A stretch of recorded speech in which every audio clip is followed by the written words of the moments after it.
Breaking news mga kababayan. Ako po, ito ng balita. Kiko Barsaga, handang mamatay para sa bayan. Bali-balita kasi mga kababayan, meron gustong nagkaka-interest sa kanyang buhay at gustong ipapaktay. Ipapapaktay daw ito mga kababayan Nakakatakot. Ito po yung kinakatakutan ng taong bayan na si Kiko Barsaga ay merong magka-interest sa kanyang buhay. Kaya pakinggan po natin itong kanyang pasabog. At si Kiko Barsaga ay nahaharap ngayon ng ethics complaint ng Kongreso na hindi daw pumasa ang kanyang standard behavior sa kanyang mga katulad na congressman dyan sa Kongreso. Mukhang kakasuhan si Kiko Barsaga ng ethics complaint. So eto mga kababayan, pakinggan po natin ang nakakakilabot na balita na galing po kay Kiko Barsaga. Dahil kahapon samot-saring mga kaso ang kanyang kinakaharap. Eto po. I'm ready for anything. I fully intend. When it all started, when I fought against Romualdez, I was fully expecting to die, but like, kung sanctions lang naman, that's much better than dying. Suspension is okay with you? Yeah, suspension, removal, imprisonment, like, those are all possible, but that's fine. But do you think they have grounds to do that to you? Well, they can make grounds, and that's the problem with our legal system here. When you are wealthy and when you have wealthy people backing you, you have the ability to create your own justice. But you don't think you violated anything from the code of conduct? Well, I wouldn't be defending myself in the ethics committee if I do believe that I violated anything there. So eto na mga kababayan, yung mga sinasabi ng mga komento dito. Mabuti pa ang batang kong na ito dahil pinupus mapanagot ang mga korap. O kita nyo po.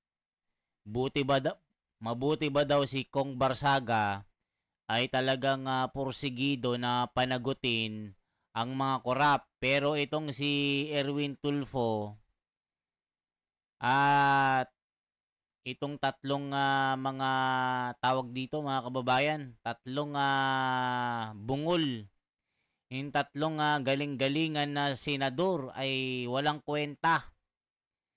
Buti pa itong batang congressman na ito na si Kiko Barsaga, talagang may balls ito na makikipagdigma kahit kanino. Ayan na yung comment mga kababayan.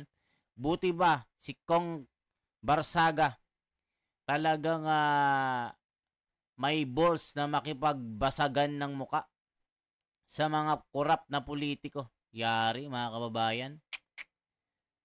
Talagang matindi po itong bakbakan na ito. Kasi si Kiko Barsaga talagang dinadali po siya ng mga kalaban para patahimikin. Kita niyo naman nakipagbakbakan po kagabi. Na talagang ayaw niya pong pabuwag dito mga kababayan ko. So i-check po natin. Talagang si Kiko Barsaga talagang matapang po ito. Ayun i-check po natin. Ang dami ng tagabantay sa kaban ng bayan at daming government agencies. Bakit ni isa walang alam na ninakawan na pala ang kaban ng bayan? Maliwanag pa sa sikat ng araw, ito ay malaking sindikato. Hawak sa leeg ang lahat at kontrolado ang lahat. Kung hindi baguhin ang sistema sa Pilipinas na matakot ang mga sindikato na kawatan, wala na talaga maihaon ang Pilipinas sa utang. Tanggap ko na ang hustisya ay para lang sa mayaman at makapangyarihan sa bansa sa gobyerno. Wala nang pag-asa, wag na tayo umasa na may mambabatas na makulong dyan. Isipin na lang natin, isang bangungot ang lahat ng ito dahil masasaktan lang tayo. Naku po mga kababayan, matindi po itong mga komento. Gaya-gaya pag nag-English spoken ni Sandro Marcos. Sorry kasi mas matalino sa iyo si Sandro Marcos. Mas matalino si Sandro Marcos pero duwag po.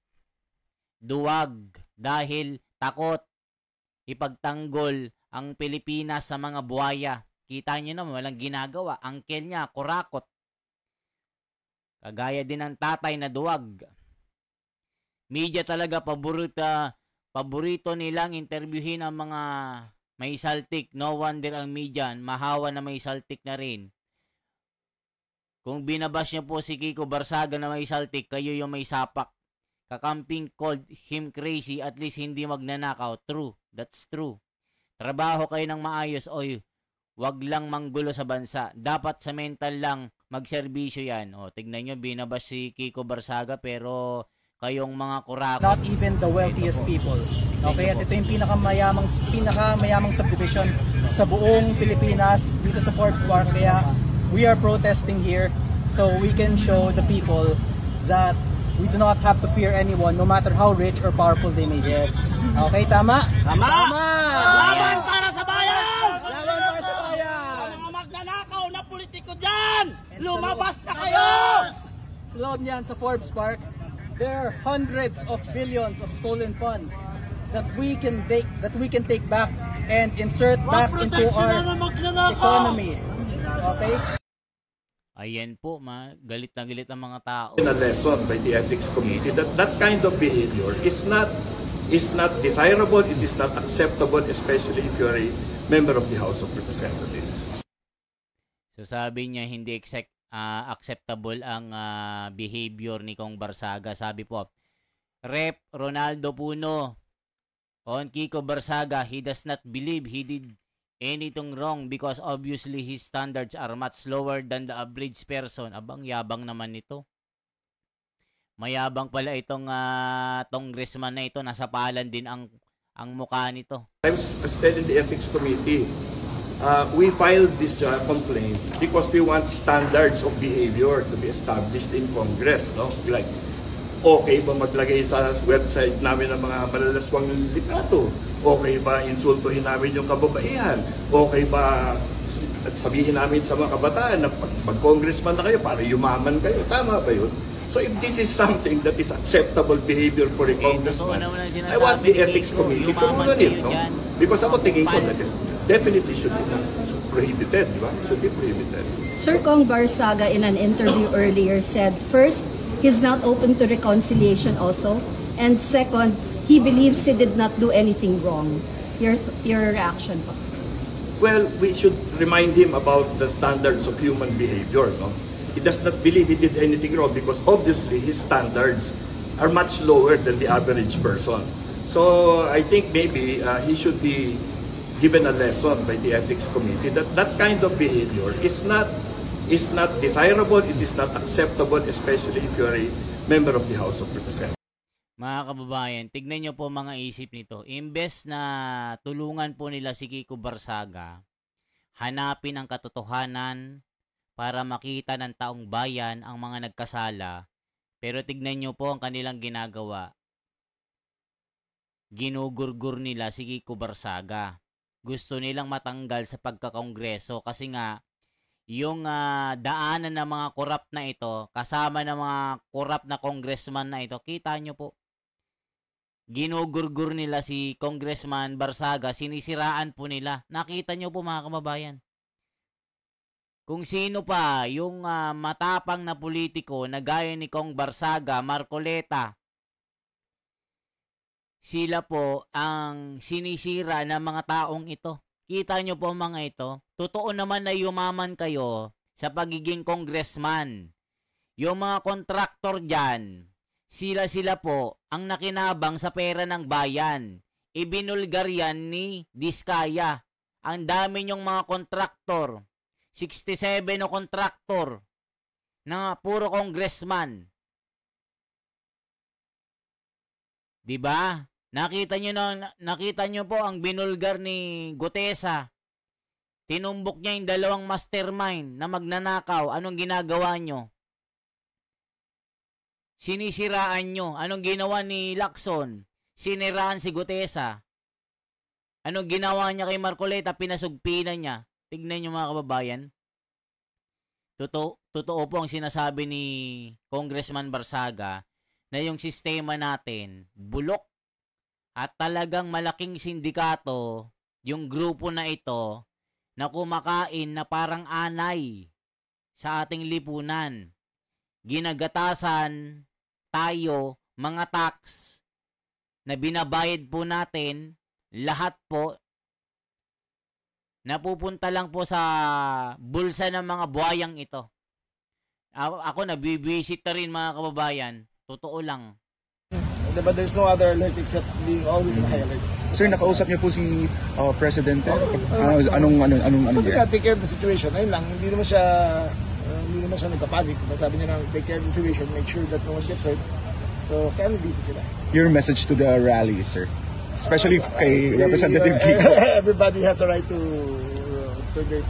air their grievances. Pero hindi kami papayag sa anarchy, hindi kami papayag sa violence. Okay. But the right to air your grievances is okay. Okay lang. Thank you, sir. My legal team has stated that for me. So you were not able to speak during the hearing, sir? I wasn't there. I couldn't have spoken. But why were you late, sir? Why were you late? We were very busy last night. About, sorry? I was just playing games on my computer. That's why you were late po. And you Yes. weren't able to attend your ethics. Yes. Okay. Thank you. Okay, thank you. Kita niyo mga kababayan. Next time. Talagang sinisiraan po nila si Kong Barsaga dito. Matindi po ito.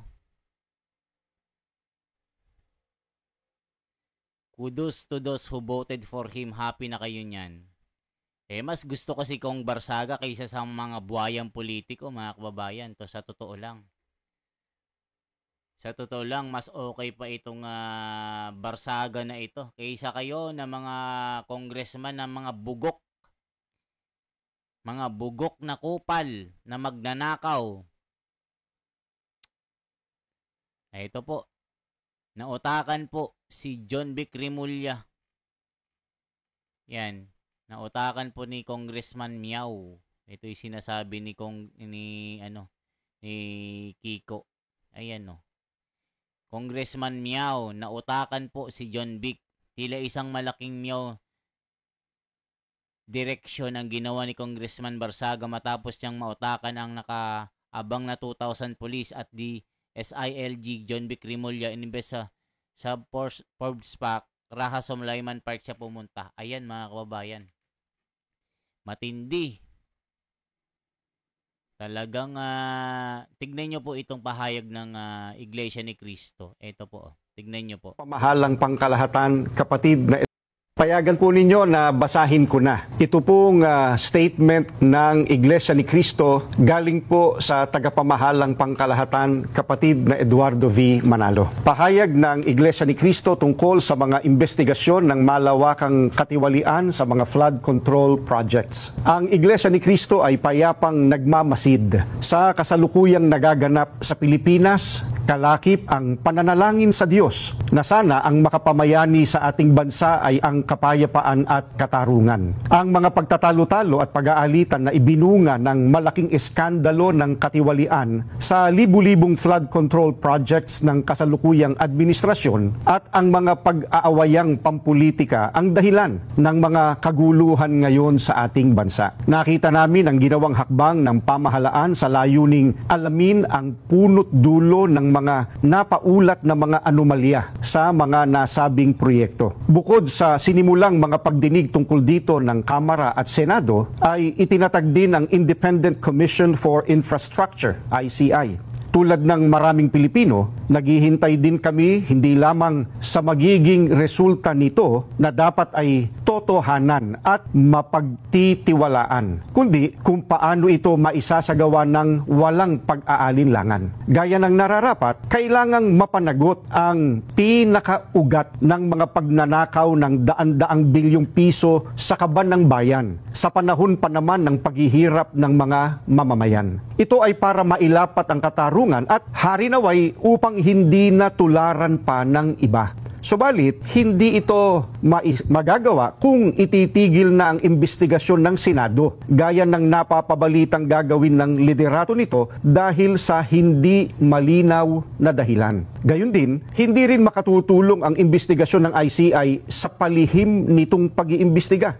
Ano pat anuman ang maging resulta nito ay posibleng hindi maging katanggap-tanggap sa mga mamamayan at makadagdag lamang sa nagaganap na kaguluhan at kawalang katiyakan. Kailangang bukas at dapat masaksihan ng sambayanan ang mga pagdinig sa isinasagawang investigasyon. Naniniwala kami na para magkaroon ng kapayapaan, kailangang patuloy na imbestigahan ang malawakang katiwaliang iyon at isagawa ng may transparency at walang kinikilingan o pinagtatakpan. Isa itong kahayagan ng sinseridad ng mga kinauukulan. Nakalagda po ang kapatid na Eduardo V. Manalo, ang tagapamahalang pangkalahatan ng Iglesia ni Cristo. So yan mga kababayan, nakikita nyo naman ngayon talagang ang ginagawa po ng Blue Ribbon Committee, wala. Puro pagtatago. Tinatago ang katotohanan. Mga kababayan, di ba? Tinatago. Tapos hinaharang pa ng mga, ewan natin kung anong klase mga senador ito, mga kababayan. Mga school bukol. Hinilagay si Remulla bilang ombudsman. Erwin Tulfo, walang alam. Nilagay bilang chairman ng Blue Ribbon Committee. Kung ano-anong ginagawa, bending dalo, nakakabwisit. Ang sinasabi ng mga komento, mga kababayan ko. It is true that, eto po, mga adik lang ang mga tanga ang susuporta kay BBM. Yan, mga kababayan. Mga adik lang daw ang susuporta kay BBM Yari. Talagang galit na galit ang mga tao dito. Nakakabwisit ng mga pangyayari, mga kababayan. Talagang hawak po nilang kapangyarihan kasi kaya Barsaken, daka barsaka, bautin ka ni inang mo. BBM, hindi talaga titigil ang mga tao kung pinahuli mo lang pinsan mo si Romualdez. Mapapanagot, baka sakali mabawasan galit ng tao sa iyo. Nako po. Marga, hindi tayo pwedeng magpatakot na lang sa banta ng maaring martial law. Hindi pwedeng tanggapin na lang natin ang pangbababoy nila sa ating bansa.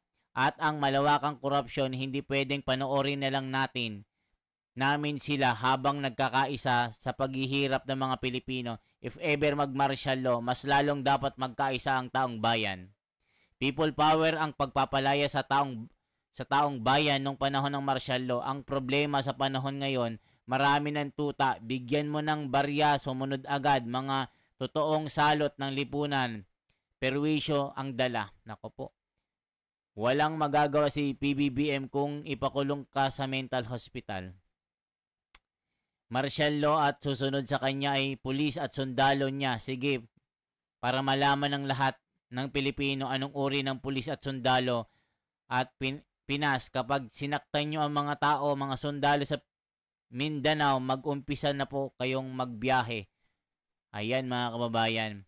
Nakasumpong naman. Ayan, tignan nyo po. We will support you, Congressman Kiko Barsaga. Martial law. Matindi mga kababayan. Agagalit ang mga Pilipino dito. Tignan nyo pong komento dito. Tignan nyo pong comment ng mga tao dito, mga kababayan. O, tignan nyo pong komento ng mga tao. O, sino daw ba ang INC? Sabi nung isang nagkomento. Ang INC ay hamak na religious organization na kaagapay ng gobyerno sa pagtulong sa mga kapwa-taong labis na nangangailangan. Hamak na organisasyon mula sa Pilipinas na may malaking programa ng paglingap at livelihood sa kontinente ng Afrika. Hamak na organisasyon na kinikilala ng buong mundo na may komprehensibong programa para makatulong sa kapwa sa iba't ibang panig ng mundo. Hamak na organisasyon na tumutulong sa pamahalaan para iingat ang espiritualidad at moralidad ng mga mamamayang Pilipino. Ayan po. Diba? Not billions, trillions na. Parang kailangan ng parang kailangang INC ang maging president, isulong si Marcoleta sa 2028. Nako, yari kayo. Luzon, Visayas at Mindanao, INC at Tagalog, baguhin na lang ang takbo ng bayan. Ako'y Katoliko pero nararapat na siguro na INC ang mamuno. Kita sa INC na walang corruption. Ako, naiyak po ako. Kailangan na talaga ng magaling na pinuno na kagaya ni Marcoleta. Tama po, sabi niya, kailangan ng isang iglesia ni Cristo na maging presidente para mawala itong mga corruption dito sa Pilipinas. Yari kayo pag maging presidente yan si Marcoleta. Ang mga miyembro din ng Iglesia ni Cristo ay mamamayan ng Pilipinas.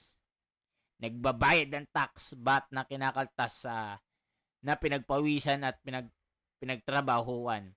Kaya karapatan din namin makialam sa nangyayari ng pamahalan. Grabe, naiyak po ako. Yan po mga kababayan ng ating balita. Sana po i-share nyo po ito. I-subscribe nyo po ang ating YouTube channel. Huwag po kayong mahihiya na magkomento. Ano masasabi nyo sa nangyayaring kaguluhan. Frustrated na po mga Pilipino. Galit na po mga Pilipino sa nangyayaring nakawan. Nakita nyo naman po ang ginagawa na pagtatakip sa mga magnanakaw, ICI, tinatago ang tunay na pangyayari, sekreto ang kanilang pag-iimbestiga, Blue Ribbon, hinawakan na ng kawatan, hinawakan na ng mafia, Ping Lacson, tinatarantado ang mga Pilipino, Erwin Tulfo, bending dalo, Remulla, bending dalo, Tito Soto, Iskul Bukol na walang alam, ginagago ang mga Pilipino, mga kababayan. Kaya ang sama ng loob namin sa inyo, ang sama-sama talaga ng loob namin dahil ginagawa nyo pong bobo mga Pilipino, ginagawa nyong tanga, ginagawa nyong illiterate, ginagawa nyong patay gutom. Magkano bang sinapal sa mga pagmumukha ng mga kupal kayo? Di ba mga kababayan? Yan lamang po ang ating bahagi. Salamat po ng marami. Mabuhay po.